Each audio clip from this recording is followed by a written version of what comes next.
SCALP cruise ক্ষেপণাস্ত্র এবং guided মিসাইলের পাশাপাশি আত্মঘাতী ড্রোন নিয়ে পাকিস্তানে অভিযান চালায় ভারতীয় সামরিক বাহিনী। সুনির্দিষ্ট তথ্যের ভিত্তিতে জঙ্গিদের অবস্থানে অভিযান চালানো হয়েছে বলে দাবি নয়াদিল্লির। অভিযান সংক্রান্ত ভিডিও প্রকাশ করা হয়েছে। অন্যদিকে পাকিস্তান বলছে ৭০ থেকে ৮০টি ফাইটার জেট নিয়ে অভিযান চালায় ভারত।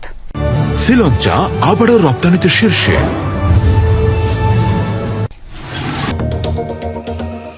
মঙ্গলবার দিবাগত রাতে পাকিস্তান অধিকৃত কাশ্মীর সহ ৯টি স্থানে হামলা চালায় ভারত। এরপর থেকে সময় যত গড়াচ্ছে ততই বাড়ছে দুই দেশের মধ্যকার উত্তেজনা। দোষারোপ ও হুঁশিয়ারিতে থেমেনি দিল্লি ও ইসলামাবাদ। এরই মধ্যে বৃহস্পতিবার দিবাগত রাত ও সকালে জম্মু কাশ্মীর, পাঞ্জাব এবং গুজরাট সহ ভারতের উত্তর ও পশ্চিমাঞ্চলের ১৫টি শহরের সামরিক স্থাপনাকে লক্ষ্য করে ক্ষেপণাস্ত্র হামলা চালিয়েছে পাকিস্তান। এমন দাবি করে সবগুলোকে ধ্বংস করার কথা জানিয়েছে দিল্লি। ভারত সরকারের দাবি, ক্ষেপণাস্ত্র ধ্বংসের পাশাপাশি পাকিস্তানের লাহোরের আকাশ প্রতিরক্ষা রাডার ও অন্যান্য সামরিক লক্ষ্যবস্তুতে হামলা চালানো হয়েছে।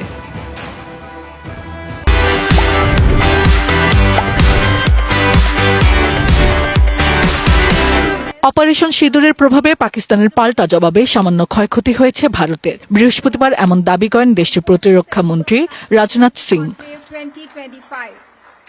এছাড়া ভারতের হামলায় পাকিস্তানের নীলম ঝিলাম বাঁধ ক্ষতিগ্রস্ত হওয়ার দাবিকে মিথ্যা বলে অভিহিত করেছেন ভারতের পররাষ্ট্র সচিব বিক্রম মিশ্রি। এদিকে ২ দিনের জন্য বন্ধ করে দেয়া হয়েছে পাকিস্তানের পাঞ্জাব প্রদেশের সকল স্কুল। একই সাথে স্থগিত করা হয়েছে মাধ্যমিক পরীক্ষা।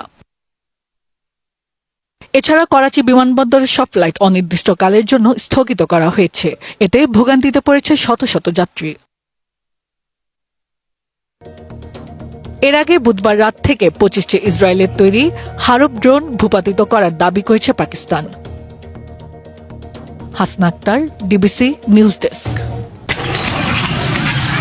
ভারতীয় হামলায় বিধ্বস্ত পাকিস্তানি বিভিন্ন স্থাপনা। স্থানীয়দের দাবি, স্কুল, ধর্মীয় প্রতিষ্ঠানের মতো বেসামরিক স্থান লক্ষ্য করে অভিযান চালায় ভারতীয় বাহিনী। যদিও দিল্লি বলছে সুনির্দিষ্ট তথ্যের ভিত্তিতে চালানো হয়েছে অভিযান। শুধুমাত্র জঙ্গিদের অবস্থানেই চলে হামলা। অভিযান সংক্রান্ত বিভিন্ন ফুটেজও প্রকাশ করেছে ভারতীয় সেনা সদর। অভিযানে ব্যবহার করা হয় স্কাল্প ক্রুজ ক্ষেপণাস্ত্র এবং হ্যামার প্রিসিশন গাইডেড মিসাইল। ইউরোপীয় সমরাস্ত্র প্রতিষ্ঠানের তৈরি ক্ষেপণাস্ত্র দুটি নির্ভুলভাবে টার্গেটে আঘাত হানতে সক্ষম। এর পাশাপাশি ব্যবহার করা হয় আত্মঘাতী ড্রোন। আমাদের বাহিনীর সদস্যরা অত্যন্ত সতর্কতার সাথে এই অভিযানে অংশ নেন। নির্দিষ্ট তথ্যের ভিত্তিতে জঙ্গিদের অবস্থানে হামলা হয়েছে, কোনো বেসামরিককে টার্গেট করা হয়নি। পাকিস্তানের দাবি, ৭০ থেকে ৮০টি যুদ্ধ বিমান নিয়ে হামলা চালায় ভারত। আকাশ প্রতিরক্ষা ব্যবস্থা এবং পাল্টা ফাইটার জেট মোতায়েন করে ইসলামাবাদও। রাফাল সহ অন্তত ৫টি ভারতীয় জেট ধ্বংসের দাবি পাকিস্তানের। ওরা চোরের মতো রাতের আঁধারে হামলা করতে এসেছে। ভারত ৭০-৮০টি বিমান নিয়ে হামলা করেছিল, তবে আমরাও পাল্টা জবাব দিয়েছি। আন্তর্জাতিক বিভিন্ন গণমাধ্যম বলছে প্রায় ২৫ মিনিটের মতো স্থায়ী হয় অভিযান, যাতে অন্তত ২৪টি ক্ষেপণাস্ত্র ছুড়ে ভারতীয় যুদ্ধ বিমান ও পশ্চিমাঞ্চলের ১৫টি শহরের সামরিক স্থাপনাকে লক্ষ্য করে ক্ষেপণাস্ত্র হামলা চালিয়েছে পাকিস্তান। এমন দাবি করে সবগুলোকে ধ্বংস করার কথা জানিয়েছে দিল্লি। ভারত সরকারের দাবি, ক্ষেপণাস্ত্র ধ্বংসের পাশাপাশি পাকিস্তানের লাহোরের আকাশ প্রতিরক্ষা রাডার ও অন্যান্য সামরিক লক্ষ্যবস্তুতে হামলা চালানো হয়েছে।